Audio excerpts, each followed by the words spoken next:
بسم الله الرحمن الرحيم الحمد لله رب العالمين صلى الله على سيدنا محمد النبي الأمي وعلى آله وصحبه وسلم تسليما كثيرا. Inshallah, we continue with Nocturnals, and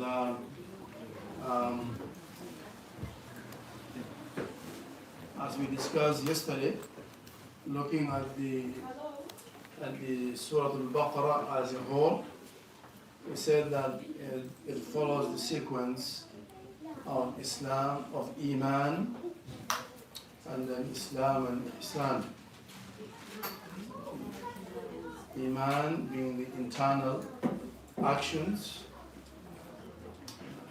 and Islam being the external actions of worship, and Ihsan being the manner in which the actions are performed.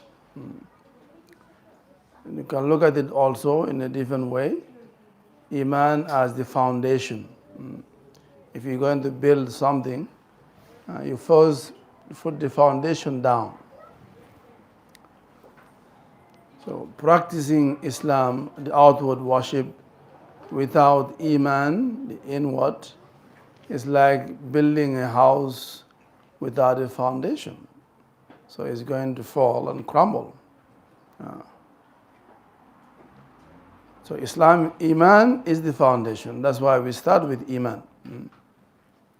Just like even the famous Akhdari, the Maliki text, that's how it starts. أول ما يجب على المكلف تصحيح إيمانه ثم معرفة ما يصلح به فرض عينه أحكام الصلاة والزكاة والصيام والحج. That's how Akhdari starts.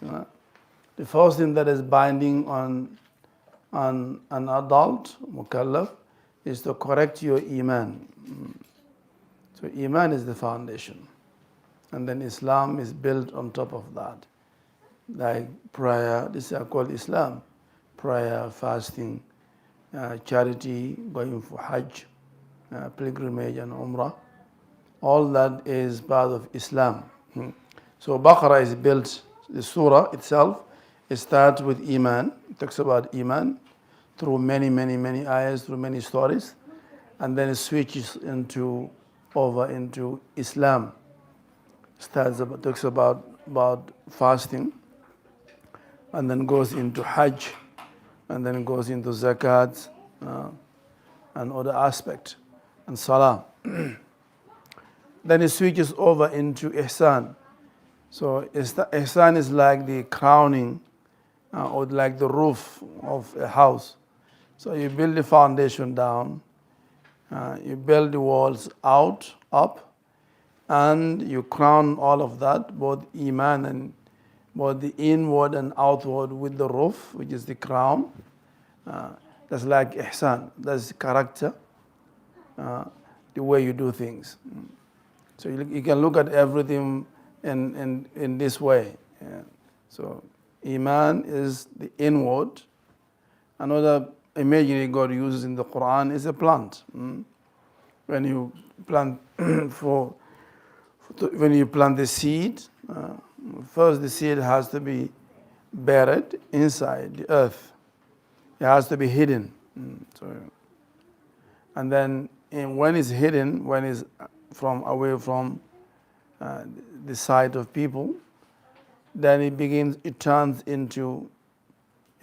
to germinate. But if the seed it doesn't go into hiding, the seed never grows. So Iman also is like that. That's how you develop your Iman. You develop your Iman by metaphorically burying yourself, going into hiding. And then from there you grow, you germinate. Once you push out from the soil, out of the soil, then you come out. Now you need Islam to grow further above the ground. But Islam does not help you grow inside. It's not, this role is to help you grow. So your prayer, your fasting, these are all means of helping you grow above the ground. And then once you grow above the ground, you grow, then the crowning result is you bear fruits those fruits, the knowledge that God gives you because of your character and so forth. So this is the kind of the simple image. So Iman first as the foundation, as underneath the surface is Iman, and then you have the Islam on top of it, and then you have Ihsan on top of it. When we mean Ihsan, don't only mean Ihsan. It can be taqwa, it can be tawakkul, it can be qist, it can be sabr. All these are part of the roof. As God says, فَمَنْ أَسَّسَ بُنْيَانَهُ عَلَى تَقْوَى مِنَ اللَّهِ وَرِضْوَانٍ خَيْرٍ is one who build his building on taqwa. So taqwa is an aspect, is connected to Iman. الَّذِينَ آمَنُوا وَكَانُوا يَتَّقُونَ. So anyway, this is the general structure of Surah Al-Baqarah. So in the middle of Baqarah, there is an ayah which sort of kind of sums up the entire surah. Very often Quran, every surah has one ayah that kind of is a summary of the whole chapter. And that's somewhere in the middle of the Surah Bakar. I say that لَيْسَ الْبِرُّ أَن تُوَلُّوا وُجُوهَكُمْ قِبَلَ الْمَشْرِقِ وَالْمَغْرِبِ. Piety is not that you turn your face east or west. لكن البر من اتقى لكن البر من آمن بالله. So yes, it's that. What piety is one who believes in Allah. So it starts with Iman. آمن بالله وملائكته, to believe in Allah and His angels, وكتبه ورسله. So آمن بالله والملائكة والنبيين, and believe in the prophets. Then وآتى المال, and gives wealth. So from Iman switches into Islam. وَآتَ الْمَالَ عَلَى حُبِّهِ ذَوِي الْقُرْبَى, one who gives money out of his love to people of near of kin. وَالْيَتَامَى, and the orphans. وَالْمَسَاكِينَ, and the needy. وَابْنِ السَّبِيلِ, and the wayfarer. وَالسَّائِلِينَ, and the beggars. وَفِي الرِّقَابِ, and in freeing the slaves. Then وَأَقَامَ الصَّلَاةَ, and establishes prayer. وَآتَ الزَّكَاةَ, and gives charity. So you see, it's very comprehensive ayah. وَالْمُوفُونَ بِأَحْدِهِمْ إِذَا آهَدُوا, and this is about character now, akhlaq, and those who fulfill their covenant when they make a covenant. Then وَالصَّابِرِينَ, and those who are patient, في البأساء والضراء وحين البأس أولئك الذين صدقوا, so صدق, وأولئك هم المتقون, so taqwa at the very end. So this ayah comprises all of the entire subject matter of Surah Al-Baqarah. ليس البر أن تولوا وجوهكم قبل المشرق والمغرب لكن البر من آمن بالله إلى آخر الآية. So that is the summary of Surah Al-Baqarah. If you want to know Baqarah in a nutshell, that ayah gives you Baqarah in a nutshell. So yesterday I spoke about one of the major themes that comes up in Baqarah is the witnessing, shahada. I mean, that's which we usually incorporate as part of Islam. Al-Islam an tashhadu an la ilaha illallah wa anna Muhammadan Rasulullah, to bear witness. And we said that witnessing means to be present when something takes place, when a decision is made in terms of when it has to do with God. When God makes a decision and you are present, then we call that person as a witness, as a shaheed. Whether they die in that moment or not, it doesn't matter. And they still have the daraja, the ranking of a shaheed. So today we spoke about, we recited the ayah of of what they call the ayatul dain. An ayah, there's a longest ayah, I think, in the Quran itself, called the verse of transaction about debts, a loan. So when two people are making a transaction, one is borrowing money from another. إذا تداينتم بدين إلى أجل مسمى فاكتبوه. Saying that if you want to exchange, if you want to borrow money or lend money to someone, then make sure that you write it. فاكتبوه. And let a qualified writer write. Somebody called somebody to write. So we have the lender, the one who is lending, and the one who is taking the loan. So, and the one who is writing it.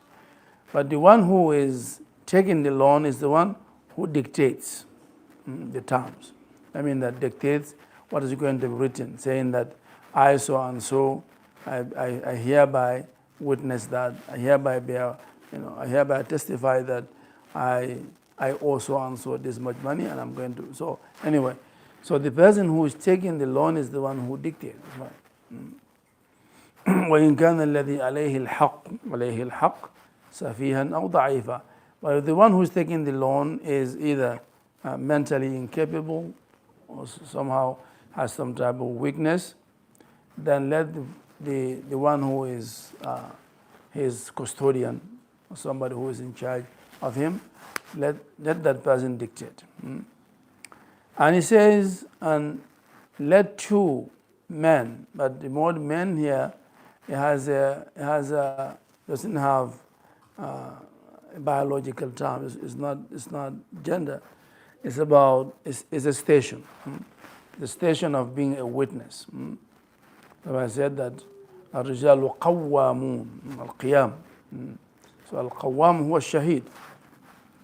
So he said, take two witnesses, min rijalikum, people who are capable and just and upright, called al-adl, those who are just and upright.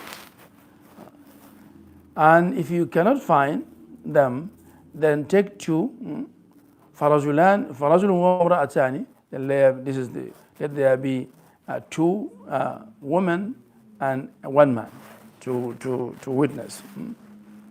So anyway, witnessing again. So because a matter has been decided, which is between the borrower and the lender, so that has to be witnessed. Somebody has to be there to see that it is ratified. It is the deal is sealed, and the matter is done. So, and they has to be prepared that. So they have a knowledge now that Allah has given them by virtue of their presence. Whenever they are called upon to come and witness, is binding on them to come and witness. Similarly, it goes to somebody who is given knowledge by Allah subhanahu wa ta'ala, because by being given knowledge, you become a witness. Every alim is a witness. Is a witness to what Allah has taught him.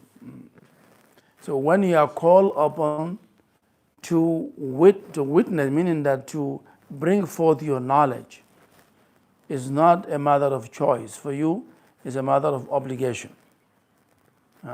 By virtue of the knowledge that Allah has given you, you must speak out your knowledge. So that's why we said Sulaiman alayhi salatu wassalam, when he wanted to bring the throne of the Queen of Sheba, and he spoke to his entourage, أَيُّكُمْ يَأْتِينِي بِعَرْشِهَا, which one of you can bring me her throne before they come?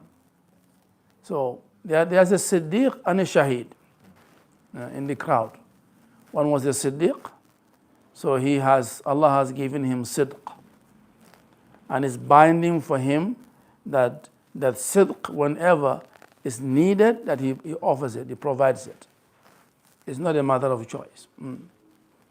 And as a shaheed, who also his shahada or his ilm, his knowledge, he has to offer it you offer it to be used in a good cause whenever he's called upon. So that's why both of them, they came forward. It was not that they are showing off. They know that they are obligated to show what Allah has given them. Because Allah, if they don't do that, then they have what we call kitmanul ilm, hiding knowledge. And this is one of the problems in the history of religions. When knowledge is hidden, that's how we get lost. Knowledge should not be hidden. It should be publicized.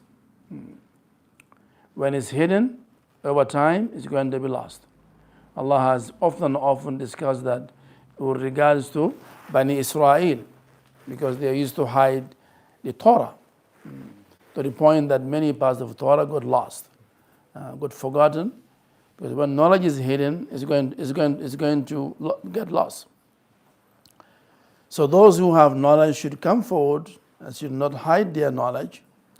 If they hide their knowledge on the day of judgment, it said, "Man katama ilman, aljamahu Allahu yawm al-qiyamah bilijamin min nar." If you hide knowledge that Allah has taught you, and you refuse to provide it to help people who needs help, then they will put a rain of fire in your mouth. You know, the thing that you hold the animal with, lijam. It's going to be a rain of fire will be put in your mouth because you have refused to speak the truth that you know when you are called upon. That's why carrying knowledge is a big responsibility. It's not a luxury at all, if you know what it is. So if you seek in knowledge, you should know that this is what it means. Whenever you get it, this is what it means. You become a witness to that knowledge. And you must come forward and present that knowledge whenever it is required of you. Anytime. وَلَا يَأْبَ الشُّهَدَاء إِذَا مَا دُعُوا. Let the witnesses not refuse and say, "I'm tired, no, tomorrow." No. When you are called to witness, you right away, you stand up in that moment and witness. Otherwise, you'll be among those who will be in the category of kha'inin, people who have been treacherous and cheated. They refuse to give people the knowledge that God has given them. Another example of that is the story of Al-Khidr and Sayyidina Musa, the famous story. It's also a case of a man of knowledge, which is Al-Khidr here, who was acting based on his knowledge. That doesn't have to mean that he knows more than Sayyidina Musa, but he has a knowledge that God has specifically given to him than anyone else.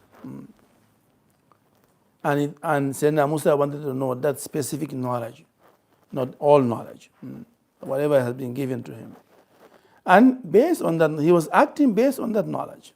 He cracked the ship because that's what it told him. He slew the boy, that's what it told him.